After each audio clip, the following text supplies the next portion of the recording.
ajustes em curso. Para tanto, é fundamental atender determinadas condições. Primeiro, é fundamental aumentar a participação dos produtores locais durante a fase de implantação e operação desses projetos.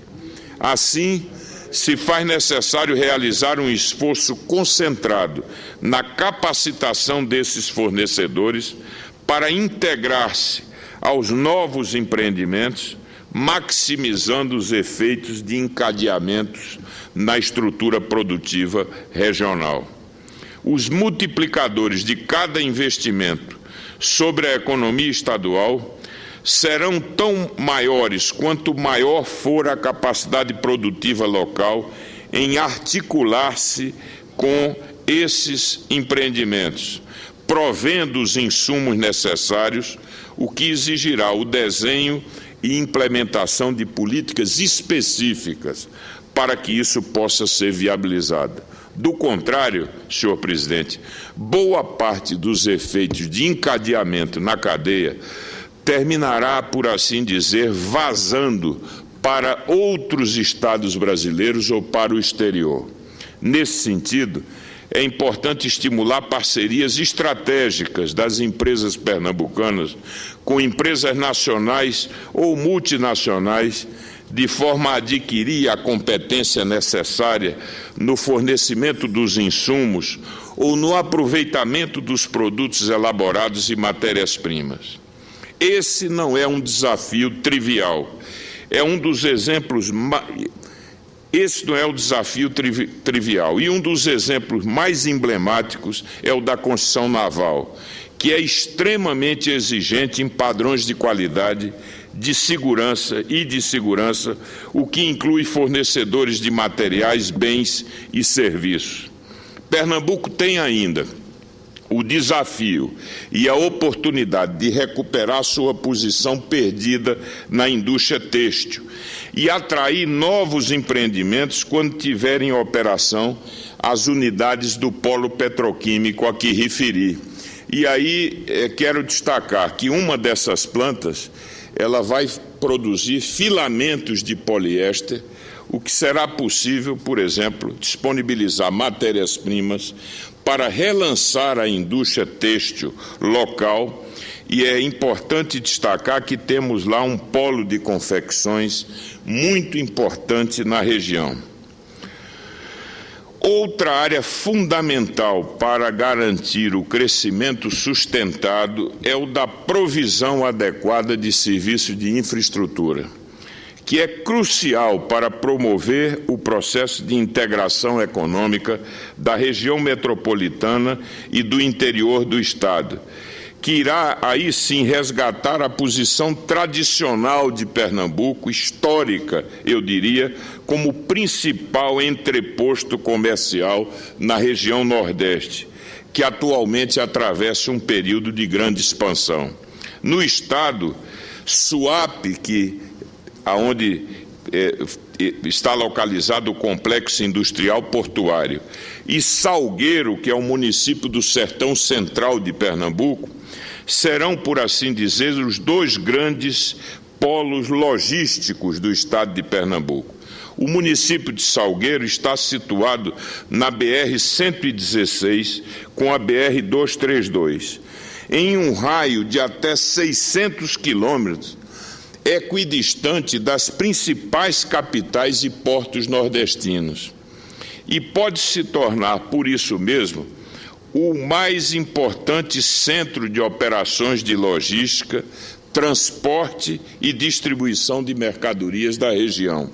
O potencial de cargas é imenso.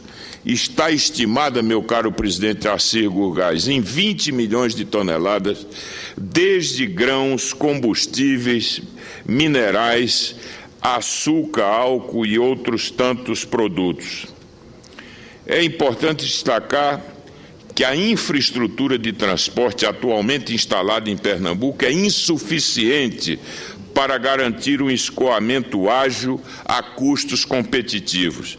Se, por um lado, Suape se modernizou e vem se preparando para esse processo de expansão no futuro, os outros modais, como o rodoviário e ferroviário, ainda precisam avançar muito em termos de qualidade e quantidade. 2 estudos recentes posicionam Pernambuco com um nível abaixo da média do país em termos de qualidade de estradas. O primeiro é o estudo de 2012 da Unidade de Inteligência da revista The Economist sobre a competitividade dos estados brasileiros. Em termos de qualidade da rede de estradas, Pernambuco teve nota inferior, ao lado de estados como o Acre, Amazonas, Amapá, Ceará, Goiás, Maranhão, Mato Grosso do Sul, Pará, Roraima e Tocantins. O segundo estudo foi feito pelo Banco do Nordeste, em 2010. Conforme a pesquisa, na comparação regional, Pernambuco se coloca apenas acima do estado de Sergipe, quando se avalia o percentual de estradas que estão em condições precárias de tráfego. Segundo o estudo, 41% das estradas estavam nessa condição à época do estudo. Além disso, a economia do Estado depende crucialmente de projetos federais estruturantes, tais como a Transnordestina, que já referi, mas as duplicações da 101 e da 104. Fundamental também é o projeto do novo Arco Metropolitano, uma via expressa de 77 quilômetros para desviar o tráfego de cargas pesadas do trecho urbano da BR-101. E aí é importante destacar a forte demanda de transporte que teremos com a nova planta da Fiat, que será instalada em Goiânia, no litoral norte do estado. A ideia, portanto, que torna essencial esse investimento do Arco Metropolitano é integrar os polos de Suape, do litoral norte e do oeste metropolitano, sem passar pelo Recife, ligando, portanto, diretamente a área lá onde está instalado o centro automotivo da Fiat, até o litoral sul em Suape. Assim, se evitará o desvio de cargas em detrimento do porto de Suape, principalmente da produção automobilística, mas não apenas da produção automobilística, já que temos também um importante polo de produção de vidros planos, por exemplo, e de empresas também que transformam e que operam com vidro plano. Um terceiro desafio para a economia de Pernambuco é o da qualificação da mão de obra.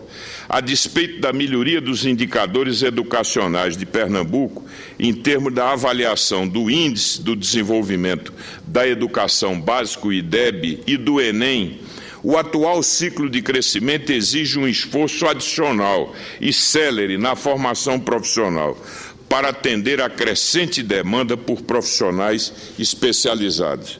É importante destacar que o governo estadual tem atuado para ampliar o número de escolas técnicas. A intenção é implantar 60 unidades até 2014. Já estamos aí próximos de 20 unidades implantadas e totalmente implantadas e outras em implantação. Pernambuco também irá receber 170 milhões de reais em investimentos do sistema indústria, especialmente o sistema Senai, coordenados pela Federação das Indústrias do Estado. Serão aplicados esses recursos, sobretudo em ações voltadas para a formação de mão de obra, como aqui já referi, e promoção da inovação. Entretanto, o desafio de curto prazo é garantir a mão de obra para a fase de implantação dos projetos. A taxa de desemprego na região metropolitana do Recife tem caído e está evidente a escassez de mão de obra qualificada, o que tem exigido, inclusive, a migração de profissionais para serem utilizados nos diversos empreendimentos. Finalmente, um quarto desafio é o de interiorizar o desenvolvimento. As disparidades interestaduais são significativas, evidentemente já na região, mas temos disparidades dentro do próprio Estado. Um cidadão do sertão pernambucano, seja do Pajeú, do Moxotó, do Araripe ou do Sertão Central, tem uma renda per capita de 1/3 do morador da região metropolitana. Nas matas sul e norte, no agreste central, esse percentual não se altera de maneira significativa. Nesse sentido, é importante revitalizar atividades tradicionais que formam a base econômica do interior do Estado. Inicialmente, vejo como crucial recuperar a atividade agropecuária em função do longo período de estiagem. Somente em 2012 ocorreu um decréscimo de 15% nesse setor, com grande declínio do nosso rebanho bovino e quebra das safras de lavouras temporárias, como milho, feijão, mandioca e cana-de-açúcar, e ainda de lavouras permanentes não irrigadas. E o caminho passa por um programa de reposição do plantel bovino e de distribuição de sementes, da oferta de fontes alternativas de ração, como a palma forrageira, e uma melhoria do padrão genético do rebanho, que é fundamental para termos uma agropecuária mais produtiva na região. Na linha estruturante de médio e longo prazo, é preciso acelerar as obras de transposição do São Francisco.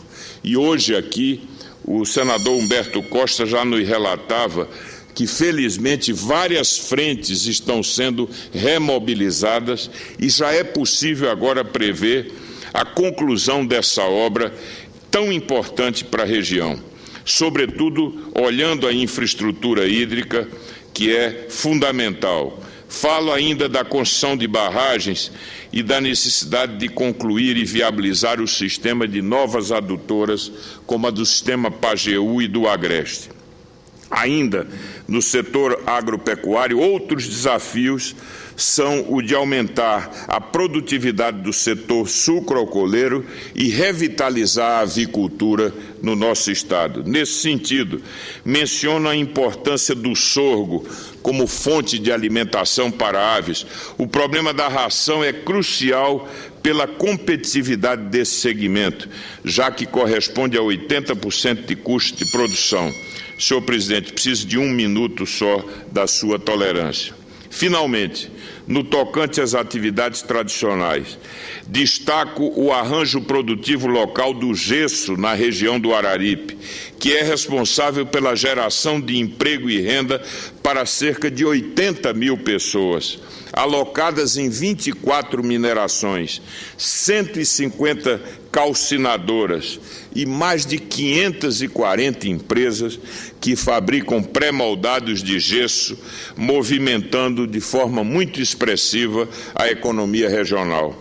O polo do Araripe apresenta dificuldades a serem contornadas.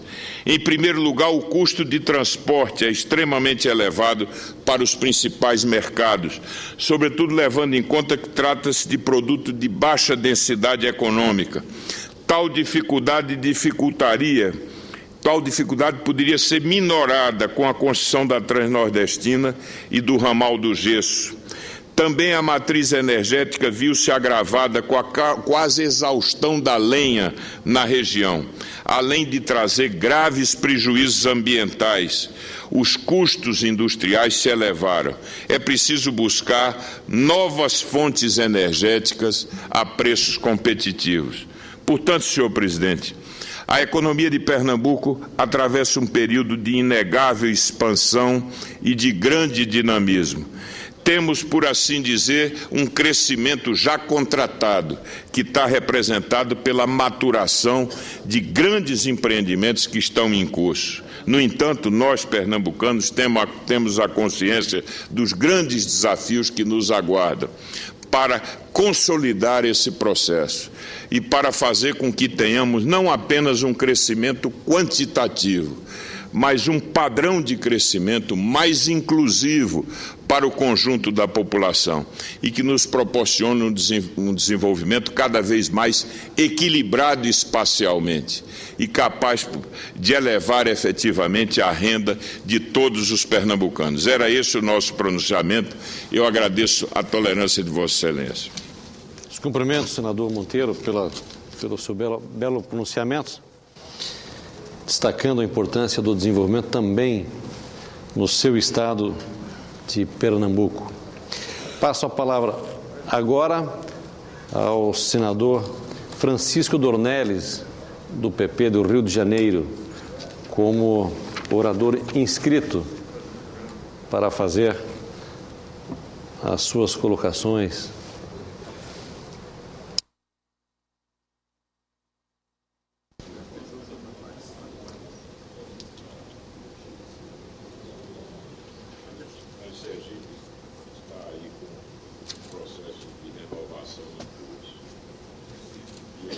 Senhor presidente, Sr. Gugax, senhoras e senhores senadores, senadora Amorim, muito obrigado pela sua gentileza.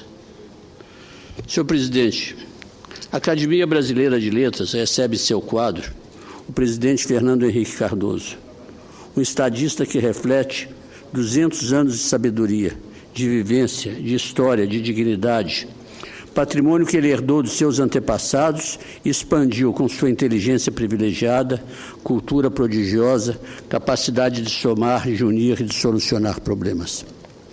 Seu bisavô, Felicíssimo do Espírito Santo Cardoso, seu avô, Joaquim Inácio Batista Cardoso, seu pai, Leônidas Cardoso, seu tio, Augusto Inácio do Espírito Santo Cardoso, seus primos, Ciro Espírito Santo Cardoso e Dulcídio do Espírito Santo Cardoso, estiveram presentes nos mais relevantes episódios que marcaram a vida política e militar do Império e da República. Ingressou ele em 1949 na Faculdade de Filosofia da Universidade de São Paulo. Obteve o título de doutor em Ciências Sociais em 1961 pela mesma faculdade. No ano seguinte, passou a integrar a direção do Centro de Sociologia Industrial e do Trabalho, fundado na USP por Florestan Fernandes. Ainda em 62, tornou-se presidente do Conselho Editorial da coleção Corpo e Alma do Brasil, criada pela editora Difusão Europeia do Livro, que publicou nesse mesmo ano sua tese de doutorado, Capitalismo e Escravidão no Brasil Meridional. Em 1983, chegou ao Senado Federal, onde destacou-se como respeitado líder da oposição e do PMDB.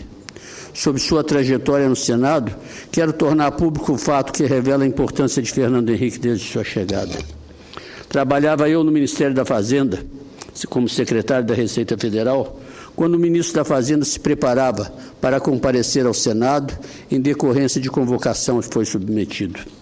Nos preparativos para a audiência, o então ministro da Fazenda disse ao líder do governo que participava da reunião preparatória: na sabatina do Senado, eu só me preocupo com aquele senador de São Paulo, Fernando Henrique Cardoso, porque ele é competente, sagaz, conhece muito a economia e pode me criar enormes dificuldades. Realmente, no debate do Senado, foi o senador Fernando Henrique quem criou, de forma muito respeitosa, as maiores dificuldades à exposição do ministro. Presenciei de perto o trabalho de Fernando Henrique no processo de redemocratização do país, principalmente nas diretas já e na eleição de Tancredo Neves. Teve ele importante desempenho para o sucesso da viagem do presidente eleito Tancredo Neves ao exterior. Foi graças ao seu prestígio que Tancredo Neves foi recebido pelos mais importantes chefes de Estado da Europa. Como deputado federal, acompanhei também de perto o trabalho realizado por ele no Ministério da Fazenda. Na realidade, ele, como ministro, ressuscitou o país, que vivia um clima de depressão e descrédito. Com enorme coragem e ousadia, através do Plano Real, ele impediu a destruição do sistema financeiro nacional e a falência do país. Tive o privilégio de ocupar o Ministério da Indústria, do Comércio e do Trabalho nos 2 mandatos de Fernando Henrique. Como um grande líder e chefe, ele sabia impor suas diretrizes e delegar plenamente a execução. Não entrava em detalhes menores e pensava sempre com grandeza. Com seu conhecimento profundo de história, sabia ele administrar o presente e projetar o futuro. A Academia Brasileira de Letras deve orgulhar-se de receber Fernando Henrique. A presença de Fernando Henrique na Academia engrandece e dignifica a casa. O Brasil, com sua história, sua tradição, seus heróis, entra com Fernando Henrique na Academia Brasileira de Letras. Senhor presidente, muito obrigado. Os cumprimentos, senador Francisco Dornelles, e também nossos cumprimentos ao ex-senador e ex-grande presidente da República, Fernando Henrique Cardoso, que toma posse hoje na Academia de Letras. Os nossos cumprimentos. Passo a palavra agora ao senador Eduardo Amorim, para fazer o seu pronunciamento pela liderança do PSC do Estado de Sergipe. Muito obrigado, senhor presidente. Serei breve nas palavras, apenas para fazer um registro muito importante. Os senhores têm todo o tempo que precisar. Muito obrigado. Senhor presidente, ouvintes da Rádio Senado, espectadores da TV Senado, todos que nos acompanham pelas redes sociais, em todos os cantos do nosso país, do nosso grande Brasil, seja no nosso estado de Sergipe, seja em Minas Gerais, o norte de Minas, o norte da Bahia, e todos os cantos. Senhor presidente, quero deixar aqui registrado, nesta tribuna, que nesses dias que antecedem as comemorações da nossa independência, embora, senhor presidente, como eu disse, ainda muitas independências que esse país precisa proclamar, que ontem estivemos no 28º Batalhão de Caçadores, o Batalhão Campo Grande, em Aracaju, capital do meu estado, Sergipe. Estava acompanhado pelo amigo e deputado estadual, capitão Samuel, e fomos aquele batalhão, atendendo a um convite que nos foi feito pelo amigo e coronel Roberval Correia. Lá fomos muito bem recebidos pelo atual comandante do batalhão, ao qual agradeço a receptividade, o coronel Roberto de Oliveira e demais oficiais que nos mostraram as instalações do 28BC, Batalhão de Caçadores, e nos fizeram uma apresentação de todo o trabalho efetuado pelo batalhão. O 28º Batalhão de Caçadores foi criado no Brasil ainda império, em 28 de fevereiro de 1838, na cidade de Desterro, atual, senhor presidente, Florianópolis, Santa Catarina. Em abril de 1851, foi transferido para o Rio de Janeiro e, posteriormente, no ano de 1888, para Cuiabá, no Mato Grosso. Só em 1917, o batalhão foi instalado definitivamente em Aracaju. Esse é um batalhão, senhor presidente, que participou de diversas campanhas, como na Guerra da Tríplice Aliança. Ressalta-se a sua participação nas batalhas de Passo da Pátria, de Tuiuti, do Uimatá, de Tororó, Lomas Valentinas, Augusturas, Avaí e Peribuí. As campanhas continuaram e hoje a missão desse batalhão, senhor presidente, senhores senadores, é de contribuir com a defesa da nossa pátria, participando de ações em defesa externa, na realização de operações de garantia da lei e da ordem, a exemplo da Operação da Bahia, onde desencadeou ações de polícia na capital baiana por ocasião da greve dos policiais militares de Salvador. Além de participar de operações internacionais, como a missão das Nações Unidas para a estabilização do Haiti, e de participar de ações subsidiárias de cooperação com o desenvolvimento nacional e com a defesa civil. Na área de cooperação com a defesa civil, não posso deixar de destacar a grande contribuição para o desenvolvimento de operação de distribuição emergencial da água potável no semiárido brasileiro, operação conhecida como PIPA, que leva água, senhor presidente, a muitos rincões e ao nosso sertão para muita gente sofrida, especialmente no período da seca, que aconteceu em diversos municípios não só no nosso estado, em Sergipe, mas também no estado da Bahia. Dentre as importantes missões está a de fiscalizar os produtos controlados pelo Exército Brasileiro, onde são realizadas atividades voltadas para a concessão de certificado de registros a pessoas físicas, atiradores e colecionadores, e jurídicas, loja de armas e munições, fábrica de explosivos, pedreiras e empresa de demolições. Contudo, o 28º Batalhão de Caçadores ainda atua na formação de recursos humanos, senhor presidente, por meio de uma instrução individual básica e uma instrução individual de qualificação, além da formação de oficiais da reserva, realizada pelo Núcleo de Preparação de Oficiais da Reserva, NPOR. Ademais, a instituição atua de maneira muito presente por meio do Plano de Comunicação Social, que prevê uma série de ações voltada para o relacionamento com a sociedade, com destaque para a participação nos eventos promovidos por meio civil, visita de estudantes, palestras em universidades e colégios, apresentações da banda de música, dentre outros, senhor presidente.